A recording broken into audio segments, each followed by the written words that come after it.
वर्ष 2006 ची गोष्ट.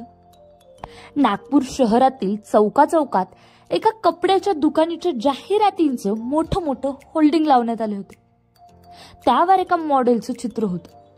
मॉडेलचं वैशिष्ट्य म्हणजे मागील 7 वर्ष ते आमदार होते आणि ते मॉडेल म्हणजे आमदार देवेंद्र फडणवीस. देवेंद्र यांचे वडील गंगाधरराव संघ प्रचारक व जनसंघाचे नेते होते. ते महाराष्ट्र विधान परिषदेचे सदस्यही होते.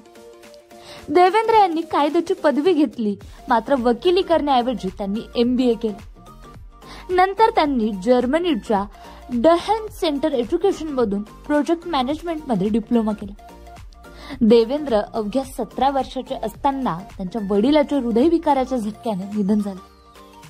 1997 मध्ये वयाच्या 27व्या वर्षी ते देशातील सर्वात तरुण महापौर झाले. एकदा देवेंद्र माजी पंतप्रधान अटल बिहारी वाजपेयी यांना भेटण्यासाठी दिल्लीला गेले.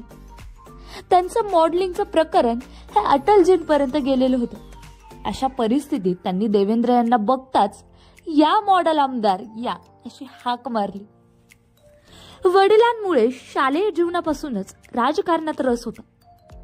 महाविद्यालयीन शिक्षण घेताना त्यांनी भाजप संघटनेत प्रभाग संयोजक म्हणून काम सुरू केलं आणि 2013 मध्ये ते महाराष्ट्र भाजप अध्यक्ष पदापर्यंत पोहोचले. याआधी 1992 मध्ये नागपूर पालिका निवडणुकीत विजय होऊन ते नगरसेवक झाले. 1997 मध्ये महापौर आणि 1999 मध्ये पहिल्यांदा आमदार झाले.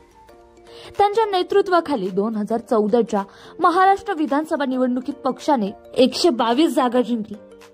त्यानंतर पक्षाने त्यांना मुख्यमंत्री केले. देवेंद्र गुपित लपवण्यात पटाईत असल्याचं बोललं जातं. रहस्य कसे व किती काळ लपवायचे हे त्यांना माहित आहे आणि हेच त्यांचं वैशिष्ट्य आहे.